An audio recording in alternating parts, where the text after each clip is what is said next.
श्रुतिस्मृतिपुराणानाम् आलयं करुणालयं नमामि भगवत्पाद ಶಂಕರಂ ಲೋಕಶಂಕರಂ. ನಮಸ್ಕಾರ ಆಧ್ಯಾತ್ಮಿಕ ಬಂಧುಗಳೇ ಮತ್ತು ಬಾಂಧವರೇ, ನಾನು ಸ್ವಾಮಿನಾಥನ್ ಸುಬ್ರಹ್ಮಣ್ಯನ್. ಶ್ರೀ ಆದಿಶಂಕರ ಭಗವತ್ಪಾದಾಚಾರ್ಯ ರಚಿಸಿದ ಶ್ರೀ ಸುಬ್ರಹ್ಮಣ್ಯ ಭುಜಂಗಂ ಸ್ತೋತ್ರದ 9ನೇ ಶ್ಲೋಕವನ್ನು ನಾವು ಈಗ ಅನುಭವಿಸಲಿದ್ದೀವಿ. ಶ್ಲೋಕ ಈ ಥರ ಇದೆ: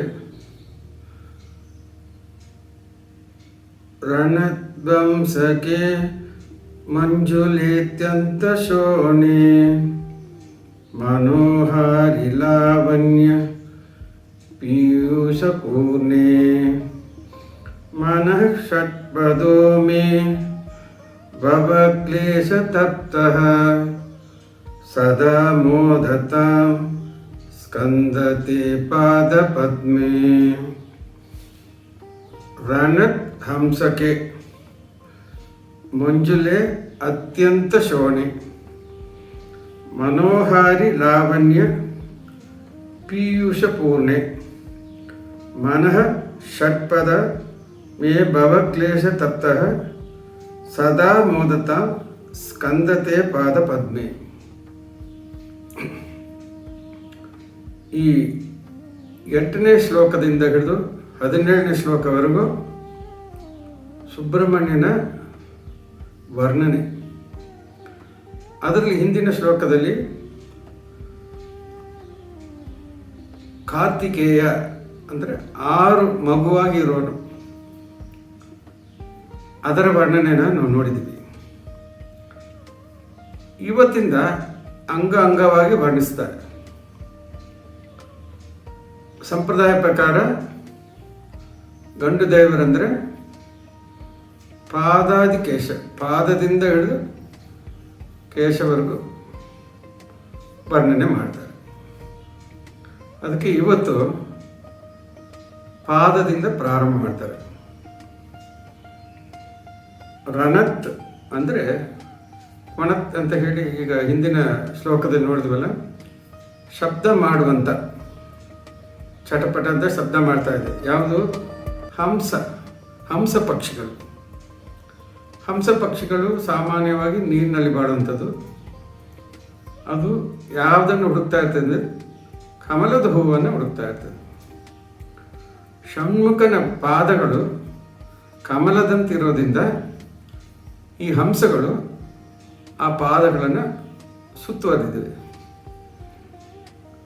ಮಂಜುಳೆ ಅತ್ಯಂತ ಶೋಣೆ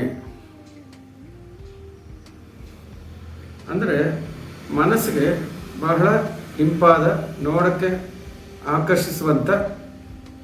ಅತ್ಯಂತ ಅಂದರೆ ಅತಿಯಾದ, ಹೆಚ್ಚಿನ. ಶೋಣೆ ಅಂದರೆ ಕೆಂಪು ಬಣ್ಣ. ಅಂದರೆ ಸುಬ್ರಹ್ಮಣ್ಯನ ಪಾದಗಳು ಆ ಥರ ಕೆಂಪಾಗಿದೆ ಅಂತೆ. ಮನೋಹಾರಿ, ಮನಸ್ಸನ್ನು ಅಪಹರಿಸುವಂಥ.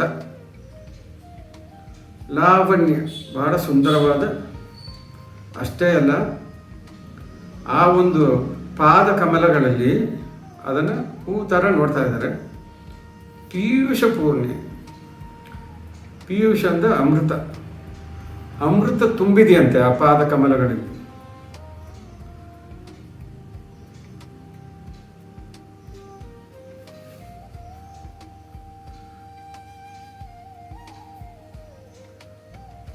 ಮನಃ ಷಟ್ಪದ. ಷಟ್ಪದ ಅಂದರೆ 6 ಪದಗಳು ಅಂತ ಅರ್ಥ. ಪಾದಗಳು ಅಂದರೆ ದುಂಬಿ. ಮನಸ್ಸನ್ನ ಒಂದು ದುಂಬಿ ಥರ ಕಾಣ್ತಾರೆ. ಈ 6 ಪಾದಗಳು ಯಾವುದಪ್ಪ ಅಂದರೆ ಕಾಮ, ಕ್ರೋಧ, ಮೋಹ, ಲೋಭ, ಮದ, ಮತ್ಸರ. ಈ 6 ಪಾದಗಳಿಂದ ಈ ಮನಸ್ಸೆಂಬ ದುಂಬಿ ಇದೆಯಲ್ಲ, ಅದು ಚಟಪಡಿಸ್ತಾ ಇದೆ, ನೆಮ್ಮದಿನೇ ಇಲ್ಲ. ಒಂದು ಹೂವಿಗೆ ಹೋಗುತ್ತೆ, ಅದರಲ್ಲಿ ಇರುವಂಥ ಜೇನನ್ನು ತೆಗೆದುಕೊಳ್ಳುತ್ತೆ. ಅದು ಖಾಲಿ ಆಗಿದ ತಕ್ಷಣ ಇನ್ನೊಂದು ಹೂವು ಹೋಗುತ್ತೆ. ಇದೇ ಥರನೇ ನಾವು ಕೂಡ ಜೀವನದಲ್ಲಿ ಒಂದು ಆಸೆ ಪೂರೈಸ್ತಂದರೆ ಇನ್ನೊಂದು ಆಸೆ, ಇನ್ನೊಂದು ಆಸೆ, ಇನ್ನೊಂದು ಆಸೆ ಅಂತ ಹೇಳಿ ಅದು ಸಿಗಲಿಲ್ಲ ಅಂದರೆ ದುಃಖ. ಈ ಥರ ನಿರಂತರವಾಗಿ ದುಃಖದಲ್ಲಿ ಇರುವಂಥವರು ನಾವು. ಇದು ತಪ್ತಃ, ಈ ಭವಕ್ಲೇಶಗಳು ತಪ್ತಃ ನನ್ನನ್ನು ಸುಡ್ತಾ ಇದೆ. ಈ ಸಂಕಟಗಳು ಎಲ್ಲ ನಾವಾಗೆ ತರಿಸ್ಕೊಂಡಿರೋದು, ನಮ್ಮ ಆಸೆಗಳೇ ಇದಕ್ಕೆಲ್ಲ ಕಾರಣ. ಇದು ಸುಡ್ತಾ ಇದೆ. ಈ ಒಂದು ಬಿಸಿಯಾದ ಒಂದು ಸ್ಥಿತಿಯನ್ನು ತಣ್ಣಗೆ ಮಾಡಬೇಕಂದ್ರೆ ಅದಕ್ಕೆ ಅಮೃತ ಬೇಕಂತ, ಅದಕ್ಕೆ ಪೀಯೂಷ ಪೂರ್ಣೆ. ಆ ಒಂದು ಪಾದ ಪದ್ಮದಲ್ಲಿ ಇರುವಂಥ ಈ ಒಂದು ಅಮೃತವನ್ನು ನನಗೆ ಸದಾ ಮೋದತ, ನಿರಂತರವಾಗಿ ಕರುಣಿಸಿ. ಮೋದ ಅಂದರೆ ಹಿಂದೆ ಒಂದು ಶ್ಲೋಕದಲ್ಲಿ ನೋಡಿದ್ವಿ ನಾವು. ಅದು ಒಂಥರ ಆನಂದದ ಸ್ಥಿತಿ. ಅದಕ್ಕಿಂತ ಮುಖ್ಯವಾಗಿ ಪರಿಪೂರ್ಣ ಸ್ಥಿತಿ. ಯಾವ ವ್ಯಕ್ತಿ ಆ ಪಕ್ವವನ್ನು ತಲುಪ್ತಾನೋ, ಅಂದರೆ ಪರಿಪೂರ್ಣ ಸ್ಥಿತಿಯನ್ನು ಅನುಭವಿಸ್ತಾನೋ, ಅವನಿಗಿನ್ನೂ ಏನು ಬೇಕಾಗಿರಲ್ಲ. ಯಾವ ಆಸೆಗಳಿರಲ್ಲ, ಬಯಕೆಗಳು ಇರಲ್ಲ. ಆ ಒಂದು ಸ್ಥಿತಿಗೆ ಮೋದತ ಅಂತ, ಸದಾ ಮೋದತ. ಆ ಒಂದು ಸ್ಥಿತಿಯನ್ನು ನನಗೆ ಕರುಣಿಸಿ ಅಂತ ಹೇಳ್ತಾ ಇದ್ದಾರೆ. ಸ್ಕಂದತೆ ಪಾದ ಪದ್ಮ. ಈಗ ಪುನಃ ಸ್ಕಂದ ಅನ್ನುವ ಪದ ಬಂತು.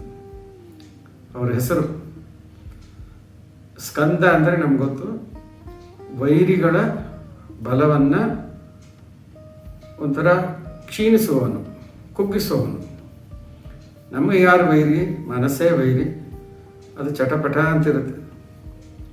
ಯಾವಾಗಲೂ ಆಸೆ ಆಸೆ ಆಸೆ ಬೆನ್ನಟ್ಟಿ ಹೋಗ್ತಾ ಇರ್ತದೆ. ಅದಕ್ಕೆ ಒಂದು